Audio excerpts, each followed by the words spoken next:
आज का पावन दिन दीपावली का दिन है। हिंदुओं का ये श्रेष्ठ पर्व है। संपूर्ण विश्व में राम के भक्त दिवाली को धूमधाम से मना रहे हैं।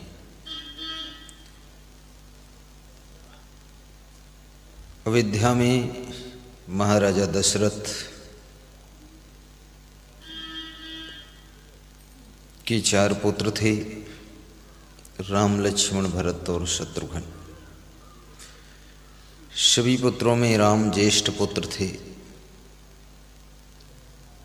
और महान थे।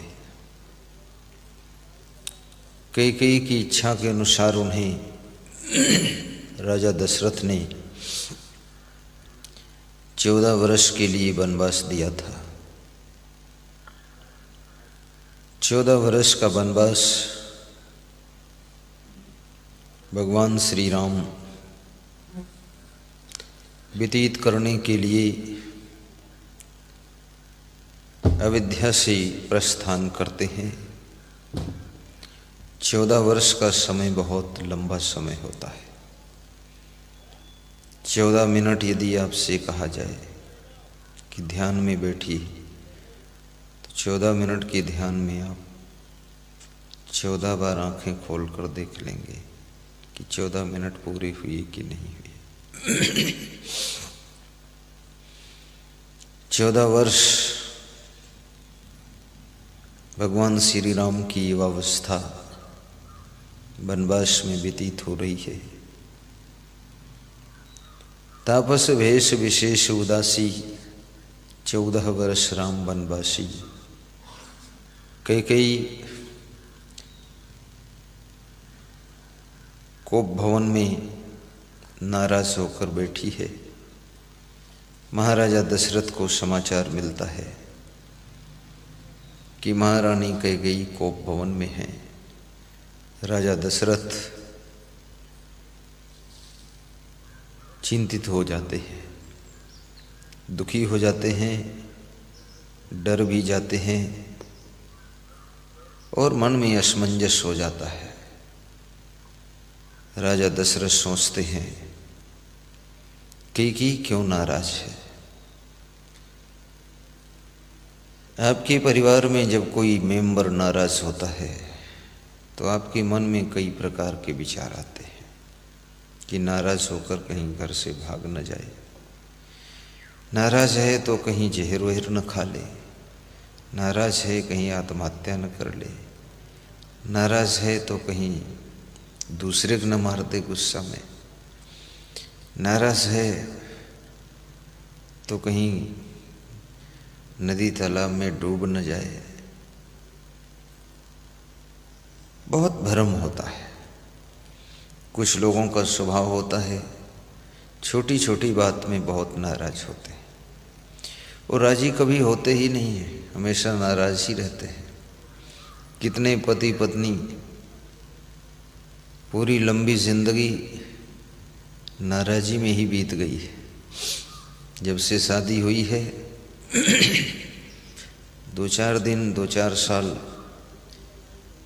संकोच में शांति से रहे होंगे तो रहे होंगे, अन्यथा मल्ल युद्ध करते करते पूरा कौरव पांडवों का संग्राम चल रहा है और लड़ते झगड़ते ही बच्चों का जन्म हो गया, लड़ते झगड़ते सब बच्चों का विवाह हो गया, लड़ते झगड़ते उलझते पुलझते बुढ़ापा आ गया और लड़ते झगड़ते बीमार होकर एक उसमें मर भी गया। और जब अकेले जोड़ा बचा तो किससे लड़े। तो सासू बच गई तो बहुस भिड़ जाती है, ससुर बचा तो फिर बेटस भिड़ जाता है। भिड़ने की आदत है। यदि तुम राजी होना चाहते हो तो तुम्हारे लिए कोई इंतज़ाम की ज़रूरत नहीं है। तुम अपने आप को यथा स्थिति में राजी कर सकते हो। और जो लोग राजी हैं वही लोग सुखी हैं, क्योंकि जो तुम्हारा घर है गाड़ी है, परिवार के सदस्य हैं, माता पिता, सास ससुर, भाई बहन, बेटा बहू, देवरानी जेठानी, पड़ोसी, इस सबको तुम बदल नहीं सकते हो, चेंज नहीं सकते हो, लेकिन आप अपने मन को बदल सकते हो, सोच को बदल सकते हो, विचारों को बदल सकते हो। और जो व्यक्ति अपने सोच को बदल लेता है, जहाँ पहले बहुत असंतुष्ट रहता था, अब उसी में सेट हो गया, उसी में संतुष्ट रहने लगा।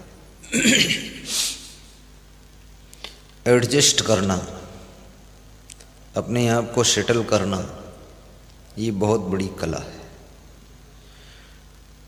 स्वयं गम खाइए, क्षमता रखिए, पीछे जाकर हरीश दास मना कर दीजिए, कुछ लोग बात कर रहे हैं उनको समझाइए,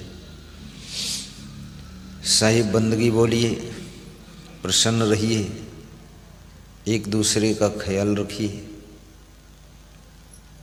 गम खाने का यदि पहले से आपने संकल्प लिया है तो याद रखना,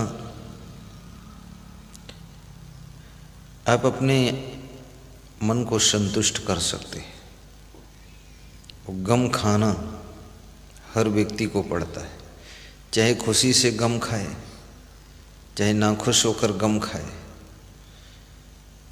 गम तो खाना ही पड़ेगा। सड़कों में गड्ढे हैं, आप यात्रा कर रहे हैं, गम खाओ तो यात्रा करोगे, और गाली बकते जाओ तो भी उसी गड्ढे में यात्रा करोगे। ऐसा तो है नहीं कि नई सड़क बिछाते जाओगे और पीछे से चलते जाओगे, उसमें गम खाना पड़ेगा।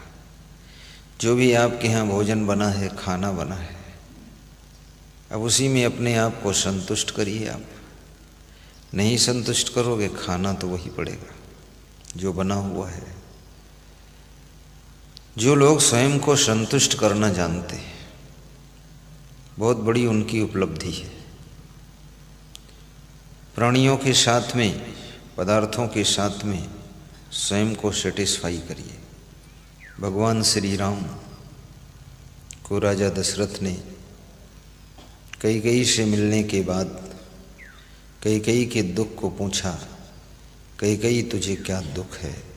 कैकेयी ने बताया कि बस अंतिम इच्छा है, राम को तपस्वी का भेष पहनाइए और राम को 14 वर्ष का वनवास दे दीजिए, यही मुझे गुस्सा है।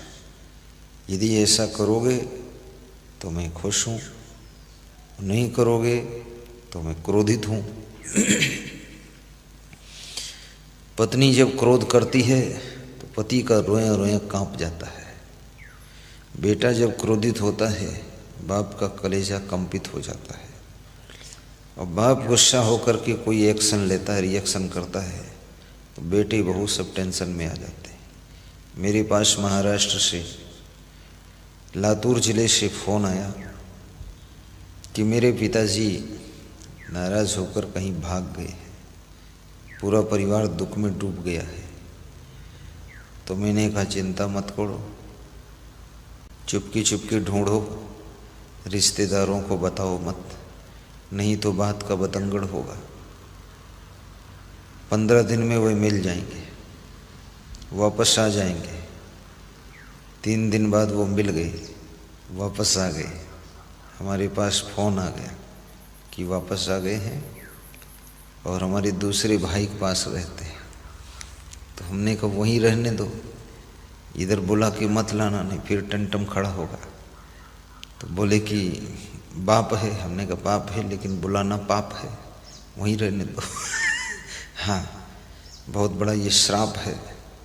बाप है, अच्छी बात है, जब अपनी इच्छा से आएंगे तो ठीक है, नहीं तो वहीं रहने दो। बोले ठीक है। बोले गुरुदेव इनकी बुद्धि घुमा दो थोड़ा सा।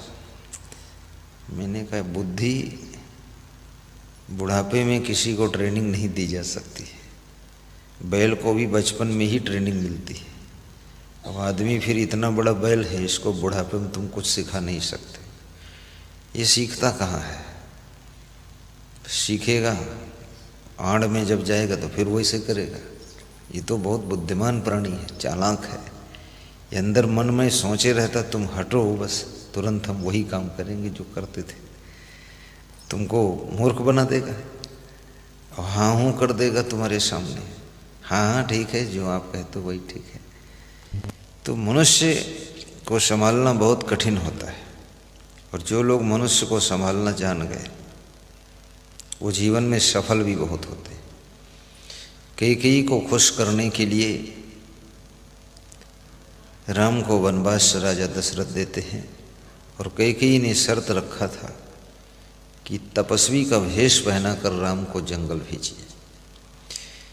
देखिए, केवल जंगल भेजना एक बात है, लेकिन तपस्वी का भेष, तपस्वी यानी साधु संत का भेष, साधु संत जैसे कपड़े पहनाओ इनको। कैकेयी सोचती थी बच्चे हैं राम लक्ष्मण, अगर साधु संत जैसे कपड़े पहनेंगे तो वनवास में जाएंगे तो साधु संतों में ही बैठेंगे। यदि दुनियादारों के कपड़े पहनेंगे तो प्रपंचियों में बैठेंगे, तो गलत काम सीखेंगे और बिगड़ जाएंगे, तो 14 साल में चौपट होकर आएंगे।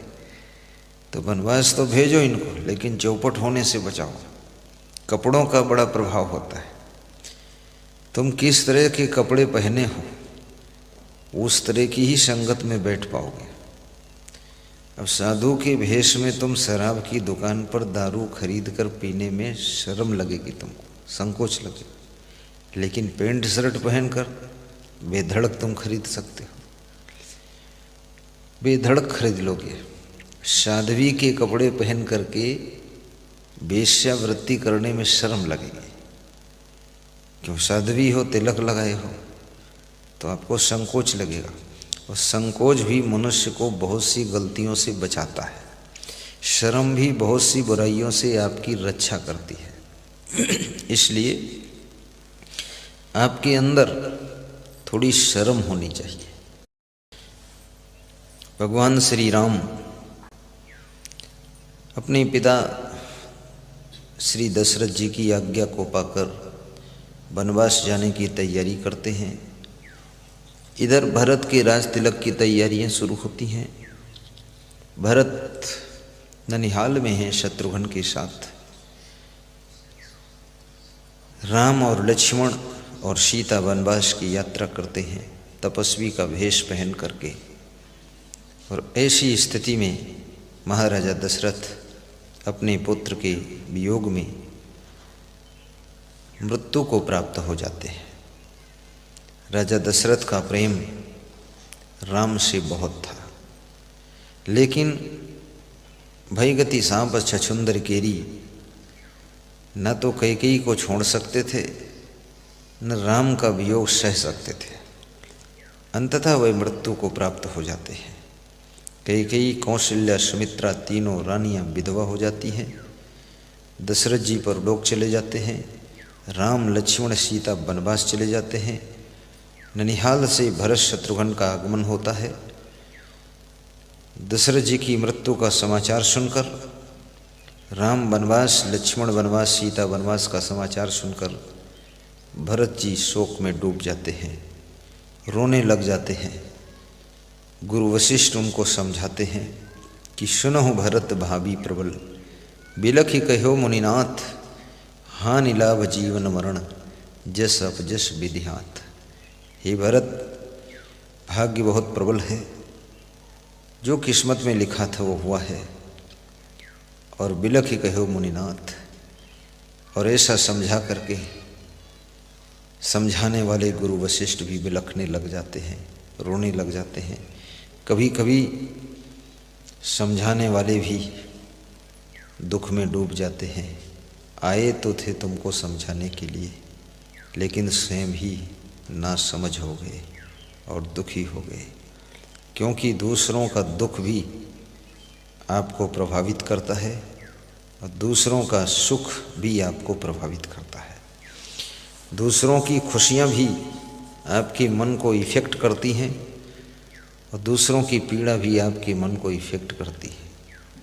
इसलिए आप देखते हैं एक आदमी हंसता है, यदि आपके मन में राग द्वेष नहीं है उसके प्रति ईर्ष्या भाव नहीं है, आप इन सब मनोविकारों से मुक्त हैं, तो आप भी उसको देख करके हंस देते हैं।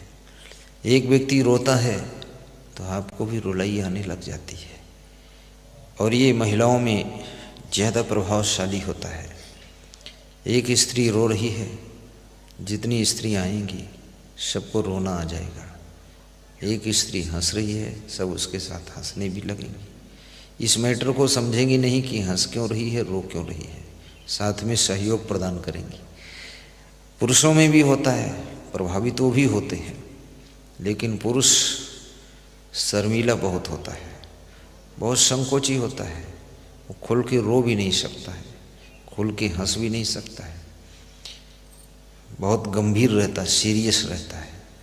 इसलिए पुरुषों का हार्ट अटैक भी बहुत होता है, महिलाओं का हार्ट अटैक कम होता है, क्योंकि खुलकर हंसने से हार्ट का सिस्टम कंप्लीट हो जाता है, और खुल करके रोने से हार्ट एकदम सरलता से, नॉर्मलिटी से वर्क करना शुरू कर देता है। इसलिए मनुष्य को सहज होना चाहिए। अगर आपको वास्तव में विवेक भी होना चाहिए, कहाँ हंसना उचित है, कहाँ रोना उचित है, इसका विवेक भी कीजिए। अब किसी की खुशी समाचार में गए हो तो वहाँ आपको प्रसन्न होना चाहिए, किसी के दुख के समाचार में गए हो तो वहाँ आपको भी मन में दुख का भाव आना चाहिए, क्योंकि किसी के दुख को दूर करने के लिए उसके दुख में जब तुम शामिल हो जाओगे तो उसका दुख हल्का होगा, और किसी के सुख को बढ़ाने के लिए उसके सुख में आप शामिल हो जाएंगे, खुशियों में शामिल हो जाएंगे, तो उसकी खुशियाँ बढ़ जाएंगी। जैसे आप देखते होंगे, चुनाव एक नेता जीतता है तो कितने लोग उसमें नाचते हैं, कूदते हैं, उछलते हैं, जिंदाबाद बोलते हैं, पटाखे फोड़ते हैं, ढोल बजाते हैं, बाजा बजता है। तो उस नेता की खुशियों को बढ़ाने के लिए ये सब खुशियाँ और लोग मना रहे हैं, वो नेता और खुश हो जाता है कि चलो मेरी जीत से सबको खुशी है, तो हमको खुशी तो है ही, तो और खुशी हो जाती है। और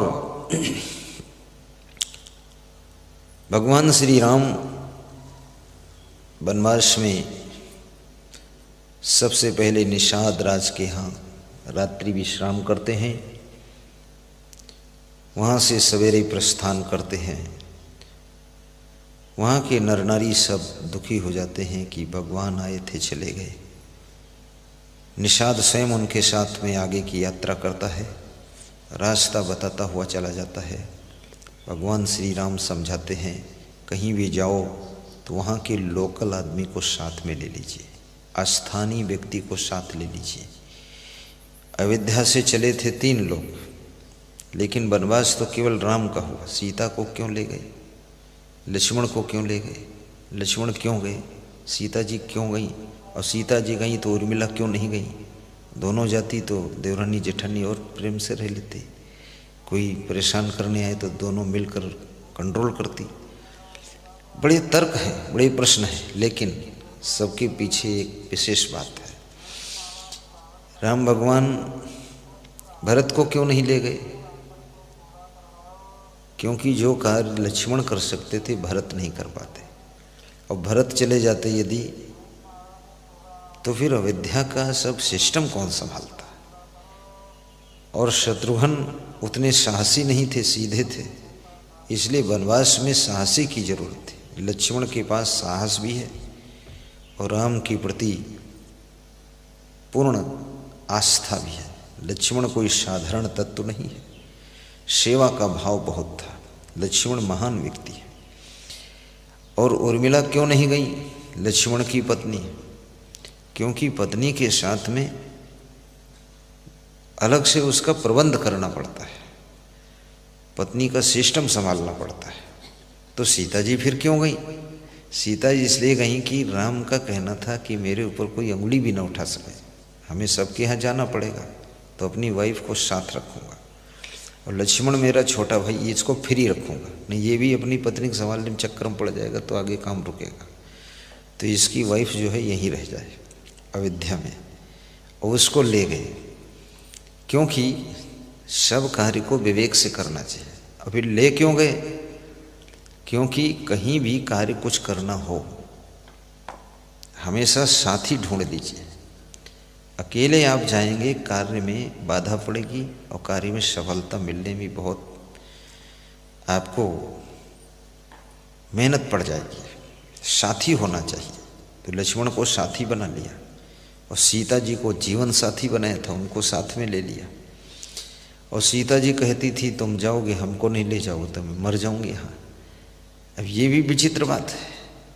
अब कितने लोग मरेंगे, उधर दशरथ मर गए, ये भी मर जाएगी, सब मरीन जी हैं तो जिंदा को रही, तो इसको लिए चलो, वहाँ जिंदा रहेगी, कोई बात नहीं। ये सब बहुत सिस्टमेटिक मामला था। और भगवान श्री राम ये भी सोचते थे यदि उर्मिला और सीता दोनों जाएंगी तो हो सकता है ये देवरानी जेठानी वहाँ जंगल में लड़ाई कर दें, क्योंकि देवरानी जेठानी में निपटता कम है। तो इनकी लड़ाई हम समझाएंगे, निपटाएंगे कि दूसरे काम करना वो करेंगे। इसलिए अकेली रहे, चाहे रोटी जैसे बनावे, चाहे बर्तन मांजे न मांजे, पर अकेले नहीं ठीक है। नहीं इनकी झरगड्ड में इनका ही फैसला करते रहेंगे हम। बहुत बड़ी बात है। बहुत बुद्धिमानी से काम किया उन्होंने। अब ये बुद्धिमानी तुम भी समझ लीजिए। हाँ, मैं एक गांव में गया था पदरौनी, तो जिन सज्जन के यहाँ गया था तो मैंने पूछा ये लेडीज़ किसकी है? तो बोले मेरी पत्नी है। तो हमने कहा ये आदमी कौन है? बोले मेरा छोटा भाई। तो मैंने इसकी पत्नी कहा? तो छोटा भाई बोला हमारी पत्नी नहीं है। तो मैं तुम्हारी पत्नी कहाँ गई? बोले हम सुरेश पत्नी लेबे नहीं करने। हम कहने क्यों नहीं लाए? बोले दुई, अब इनकी पत्नी हो हमारी पत्नी तो देवरानी जेठानी की लड़ाई में है, भाई भाई में बड़ी दूरियां हो जाती, इसलिए हमने कहा या कई जने वंश चलावें। अब हम बिल्कुल निर्वंश ही ठीक है। अब इन्हें एक सब जमीन जगह मिल जाए, भाई को हम छोड़ना नहीं चाहते, भाई के साथ ही हम रहें और भाई के लिए जिए और भाई के लिए मर जाए, बाकी हमका ज़रूरत नहीं। तो भाई के प्रेम में, भाई के मोह में हमने शादी ही नहीं किया। तो हमने कहा बुद्धिमान तो तुम ही हो। बोले बुद्धिमान क्या, पूरा घर सेटिंग हम ही कर देते, पूरा विकास हमने कर दिया। लेकिन अगर मैं भी अब पत्नी ले आता तो विवाद ज़्यादा हो जाता, घर में बंटवारा जरूर हो जाता, फिर हमारे बच्चे भी तैयार होते। तो सब काम खत्म कर दिया हमने। भाई के साथ प्रेम में रहता हूँ। अब ये हैं, ये मेरी भाभी लगती है, वो अकेले ही हैं तो ये क्या करें। अब इनकी बहू आई है, उससे भिड़ती है कभी कभी है, तो इनके फैसला में हम दोनों भाई जुटे थे तब जाए निपटते मामला। अब भिड़ने की आदत है। और स्त्रियां हों या पुरुष हों, जिसके पास में विवेक नहीं है, समझ नहीं है, वो आपस में भी बहुत लड़ते झगड़ते रहते हैं। न जाने कितना प्रपंच खड़ा कर लेते हैं लोग, कितनी बकवास, ढूंढ ढूंढ के खोद के ताल बना देंगे बातों को। कल तुम कहे यूँ कह रहो, परसों वो कहे रहो, और तुम जो कुछ खुजर पुजर बतला रहो, आड़ से सुन रहे, कान से सुन रहे, अच्छा तो नाक से सुन लो, कान से सुन लो, तो फादिल बात कर करके विवाद को बढ़ाते रहते हैं। ऐसा नहीं कि हम गम खा लें। और जिनके पास विवेक होता है तो चाहे 1000 स्त्रियां हों, चाहे 1,00,000 पुरुष हों, विवेकवान सब प्रेम से रह लेते हैं, गम खा के रह लेते हैं, क्षमता से रह लेते हैं। इसलिए क्षमता, सहनशीलता और विवेक, धैर्य, गम खाने का स्वभाव, ये चीज़ें हमारे रिश्तों को मजबूत करती है, हमारे संबंधों को दृढ़ करती है और आपस में मिठास को घोल देती है। जो लोग विवेक नहीं कर पाते, विवेक बिना सत्संग के होता नहीं।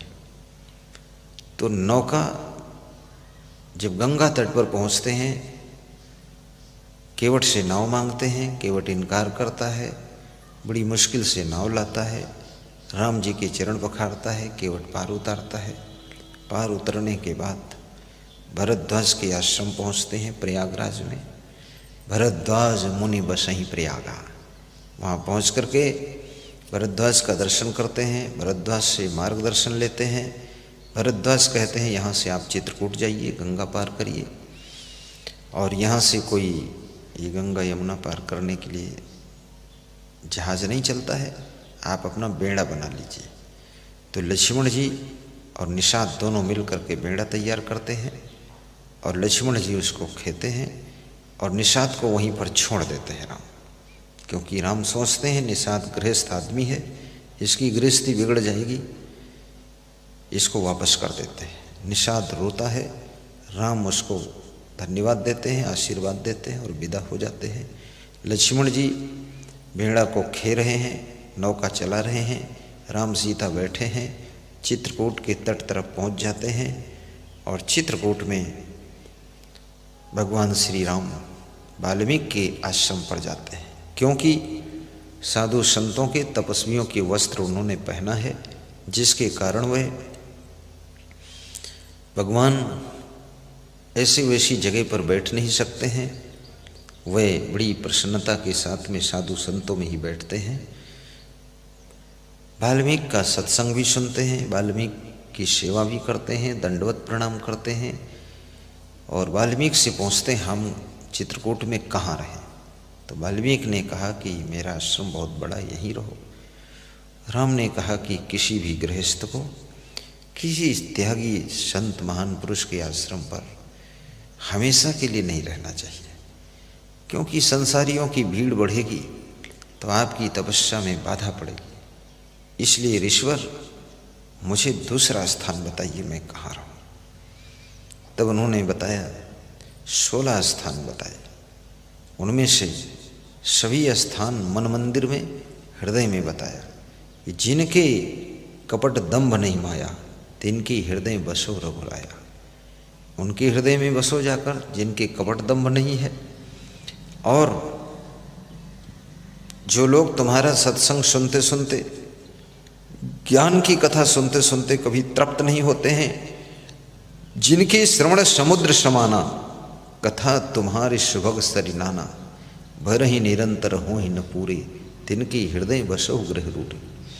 हे राम, जिनके कान सत्संग सुनकर तृप्त नहीं होते हैं, और सुनो ऐसी इच्छा होती है, जिनके कान समुद्र के समान हैं, और तुम्हारी कथा सत्संग की कथा नदियों के समान है। जैसे नदियाँ समुद्र में गिरती हैं, समुद्र कभी तृप्त नहीं होता, ओवरफ्लो नहीं होता है, कितनी ही नदियों का पानी समुद्र में चला जाए सब समा जाता है। ऐसे आपकी कथा, आपका सत्संग ज्ञान सुनते सुनते जिनके कान कभी भरते नहीं हैं, खाली के खाली रहते हैं और सुनने की इच्छा रहती है, ऐसे लोगों के हृदय में जा करके हे राम तुम बस जाना, वहाँ निवास करना। ऐसे स्थान बताया। तो राम ने कहा ठीक है मुनिवर, ऐसा भी करूँगा और बाहर भी कहीं निवास करना पड़ेगा। तो कामदगिरी पहाड़ के ऊपर राम ने कुटिया बनाई और कुटिया बनाने का काम देवी देवताओं ने किया। प्रथम ही देवन रुचिर गुफा राम के लिए बनाकर रेडी कर दिया और राम भगवान ने संकेत किया लक्ष्मण को कि जैसा पसंद है आप और इसमें मदद करके बना लो। तो देवगण और लक्ष्मण जी जुट करके बहुत अच्छी कुटिया कामदगिरी पर्वत के ऊपर तैयार करते हैं और वहीं पर राम ने लंबा समय अपना व्यतीत किया है। अयोध्या से सुमित्रा, कैकेयी, कौशल्या, भरत, शत्रुघ्न, जनक, ये सब वहाँ मिलने के लिए पहुँचते हैं। गुरु वशिष्ठ के साथ में इनको देख करके राम भी रोते हैं, भरत भी रोते हैं, गुरु वशिष्ठ भी रोने लग जाते हैं, लक्ष्मण भी बहुत रोते हैं, पूरा परिवार रोता है। सब आग्रह करते हैं अब लौट चलिए, पिताजी परलोक जा चुके हैं।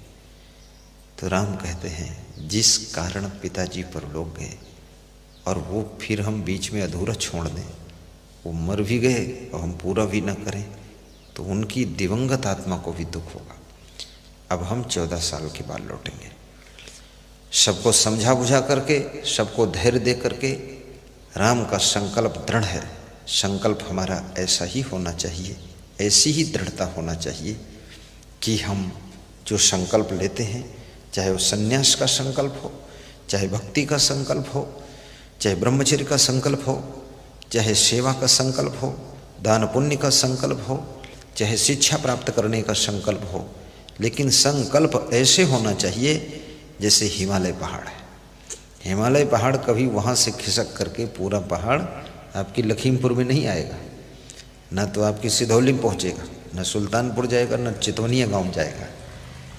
उसमें टुकड़ी टुकड़ा टूट सकते हैं, थोड़ा बहुत ढह सकता, वहीं लुढ़क पुढ़क के गिरेगा वो, पर ऐसा नहीं पूरा खिसक के मुश्की गांव में पहुंच जाए या मुश्काबाद में आ जाए, ऐसा नहीं हो सकता है।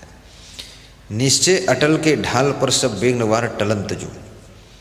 अगर आपका निश्चय अटल है, संकल्प अटल है, तो चाहे जितने विघ्न बाधाएं आ जाएं सब टल जाएंगी, आपके संकल्प को सफलता मिलेगी और आप कभी भी पीछे नहीं हटेंगे। इसलिए भक्ति का भी दृढ़ संकल्प लीजिए कि मैं दृढ़ता के साथ भक्ति करूंगा, सेवा करूंगा, गुरुदेव का ध्यान लगाऊंगा, पूजा पाठ करूंगा, सबको समझा करके वापस लौटाते हैं। सब अयोध्या आ जाते हैं, जनक जी जनकपुर चले जाते हैं, सबका मन दुखी है।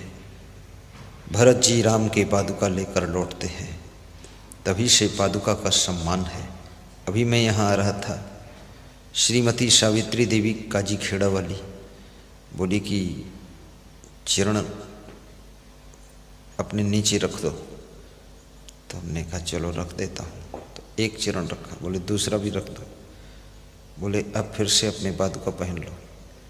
और वहाँ चरण जहाँ स्पर्श कर गए फर्श पर, उसको हाथों से पोंछ के मस्तक में लगा दिया कि धूल तेरे चरणों की सद्गुरु, चंदन और अबीर बनी। और जिसने लगाई निज मस्तक पर, उसकी तो तकदीर बनी, उसकी तो तकदीर बनी। बोलिए सद्गुरुदेव की जय। धूल तेरे चरणों की सद्गुरु, चंदन और अबीर बनी। जिसने लगाई निज मस्तक पर, जिसने लगाई निज मस्तक पर, उसकी तो तकदीर बनी। जिसने लगाई निज मस्तक पर, उसकी तो तकदीर बनी। धूल तेरे चरणों की सद्गुरु, चंदन और अबीर बनी, चंदन और अबीर बनी। बोलिए सद्गुरु भगवान की जय।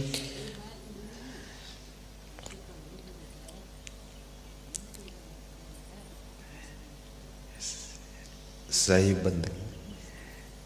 भगवान श्री राम 14 वर्ष वनवास में व्यतीत कर रहे हैं। इधर भरत, शत्रुघ्न, कौशल्या, कैकेयी, सुमित्रा, गुरु वशिष्ठ सब वापस लौट आए हैं। राम वनवास में राक्षसों से उनका संघर्ष प्रारंभ हो जाता है। हनुमान से मिलन होता है, सुग्रीव से भेंट होती है। वनवास में कई ऋषि मुनि और मिलते हैं, शिवरी से भी भेंट होती है। संघर्ष करते करते सीता का हरण होता है। सीता के हरण के कारण रावण का मरण होता है, लंका दहन होता है, सीता की वापसी होती है।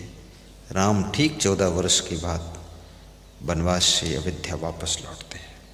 अयोध्या में देखते हैं सबके घरों की छतों के ऊपर, सबके द्वार पर दीपक जल रहे हैं। तो राम ने पूछा ये दीपक क्यों जल रहे हैं? उनको बताया गया कि आपके आगमन की खुशी में दीप प्रज्वलित किए गए हैं। बस उसी समय से इस भारत देश में, हिंदुस्तान में और हिंदू धर्मावलंबियों के यहाँ और दीपावली का पर्व मनाया जाता है। दीपावली का पर्व मनाया जाता है। कुछ मुस्लिम भाई भी दीपावली मना लेते हैं, आस्था है राम के प्रति। सिख भाइयों के यहाँ सिख श्रेष्ठ हिंदू होते हैं, जैन धर्म के लोग श्रेष्ठ हिंदू होते हैं। ये सब हिंदू में ही है। सिंधी वो भी हिंदू ही होते हैं।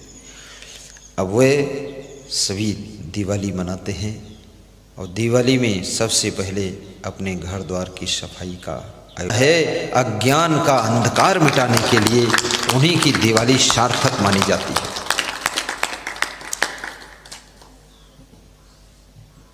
ज्ञान आधार विवेक की बाती। दिया किस चीज का है? ज्ञान का आधार है, विवेक की बत्ती है और सूरत की ज्योति है। ज्ञान आधार विवेक की बाती, सूरति ज्योति जहाँ जाग।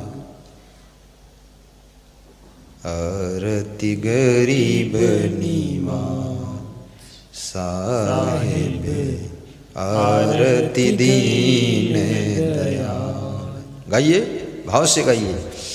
आरती दीन दयाल साहिब, आरती दीन